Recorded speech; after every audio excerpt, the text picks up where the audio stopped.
はい、皆さんこんにちは、リキタです。今日はですね、僕が4年間一人暮らしをしてきた中で、お部屋を広く見せる裏技っていうのを皆さんにご紹介していきたいと思います。今日はね、家を広く見せる方法っていうことで、最近ね、カメラのね、レンズを新しく広角レンズにしたので、結構ね、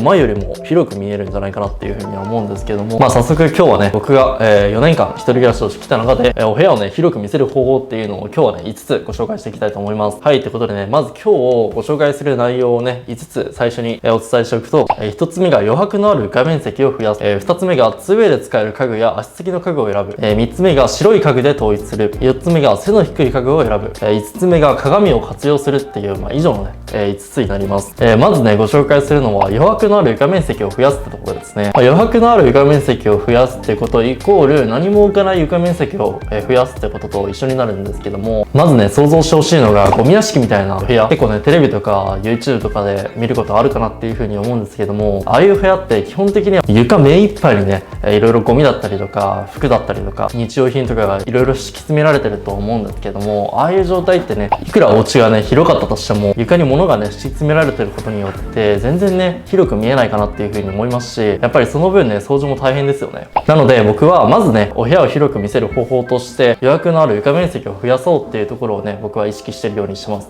とは言っても僕の家ね、ここのスペースはメインスペースが大体ね6畳とか7畳ぐらいの、割とね狭いスペースにはなっちゃうんですけども、僕がね最初に実践した方法としては、物をまずね1箇所に固めるってところから実践してみました。僕はどうしてもね大学で授業だったりとか、オンライン授業をね受けることが割と多かったので、今のね少し大きめのデスクをね使ってはいたんですけども、もうね大学もね卒業間近ってことで、もうね大きめのデスクはあんまり必要になるのでね、ちょっとねコンパクトめな小さめのデスクを今探してるところなんですけども、そういった感じで、まずはね物をね1箇所に固めることで、その分ね余白の面積が作れるので、まずはね物を1箇所に固めるってことがいいんじゃないかなっていうふうに思います。あとはね壁掛けの家具とかを使ってみるのもいいんじゃないかなっていうふうに思います。壁掛けの家具どういったものが実際にあるのかっていうと、今ねちょうどね後ろの方にあるあれはね IKEA の壁掛けグッズなんですけども、最近ね無印良品のものも白いものが出たっていう感じで、結構ねそういう壁掛けグッズを活用することによって物をね壁に立てかけることができますし、インテリアの幅も広がるかなっていうふうに思うので、ああいうね壁掛けグッズはすごくおすすめです。はい、ってことでねいろいろご紹介したんですけど、まずはね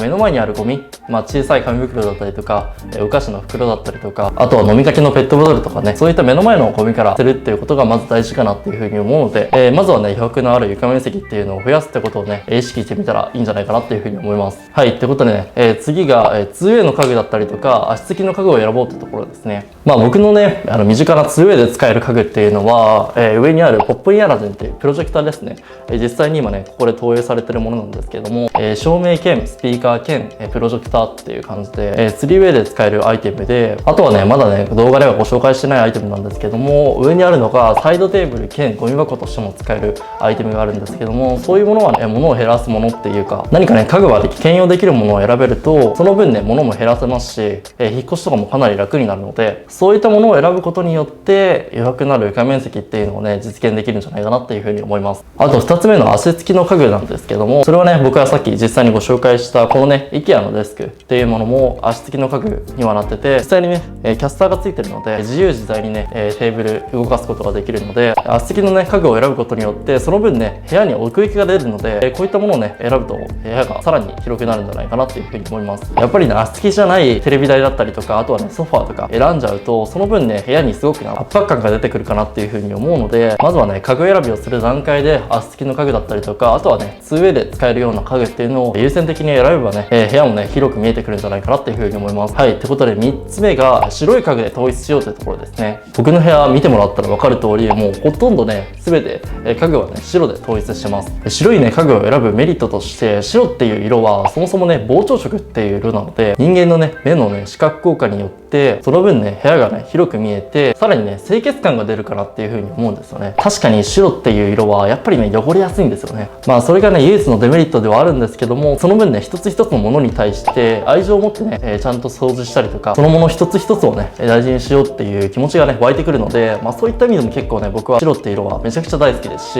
お部屋もねこういった感じの空間が作ることができたので、白い家具だったりとか、あとはね、グレーっていう色とも相性いいかなっていう風に思うので、白とかね、グレーの家具を組み合わせることによって、かなりね、おしゃれな部屋が実現できるんじゃないかなっていう風に思います。はい、ってことでね、続いて4つ目。なんなら一番4つ目がね、これ大事なんじゃないかなっていう風に思うんですけども、4つ目がね、背の低い家具を選ぶってところですね。いや、やっぱりね、自分の目線よりも低い家具を選ぶことによって、全然ね、圧迫感だったりとか、お部屋のね、雰囲気っていうのが結構変わってきます。まあこれもね、さっきご紹介した目のね、視覚効果にも繋がってくるかなっていう風には思うんですけども、僕は普段家具を選ぶ上で、自分の目線よりもね、なるべく低い家具を選ぶってことをね、意識した瞬間、お部屋結構広いですねって言われることが多くなったので、これが一番大事なんじゃないかなっていう風に思いますし、このね、僕たちが住んでいる日本っていう国は、地震大国っていう風によく言われるかなっていう風に思うんですけども、やっぱりね、その災害によって、万が一ね、家具が転倒した時っていうリスクもね、かなりでかいかなっていう風に思うので、なるべくね、家具は、自分の目線よりも低いものを選ぶことを意識していた方が、安全に生活もできますし、その分ね、部屋も広く見えるので、すごくいいんじゃないかなっていう風に思います。はい、ということで、ラスト5つ目ですね。ラスト5つ目が鏡を活用するってところですね。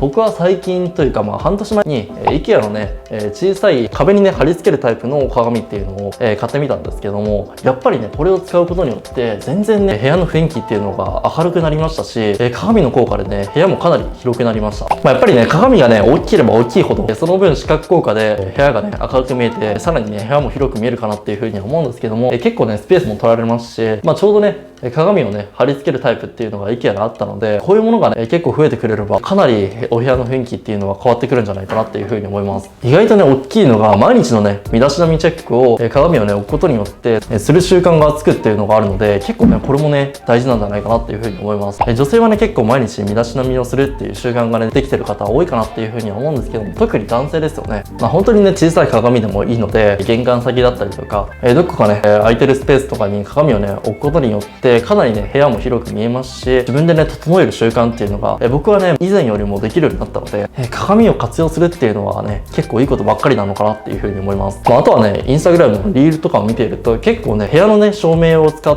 て部屋をおしゃれに見せてる方、すごくいるかなっていう風に思うんですけども、日中とかであればね、こういう鏡があれば、その分ね、部屋のね、照明代わりというか、かなり明るさもアップするので、個人的にはね、めちゃくちゃいいんじゃないかなっていう風に思いました。はい、ということでね、今日は個人的に僕が思う、部屋を広く見せる方法っていう、裏技をですね、皆さんにご紹介していきました。皆さん新生活いかがですかね。今ちょうど撮影日が3月の14日なので、3月の中旬ってことで、春からね、新生活で引っ越されたりとか、今ね、家具を実際に選んでるっていう方もいるかなっていう風に思うので、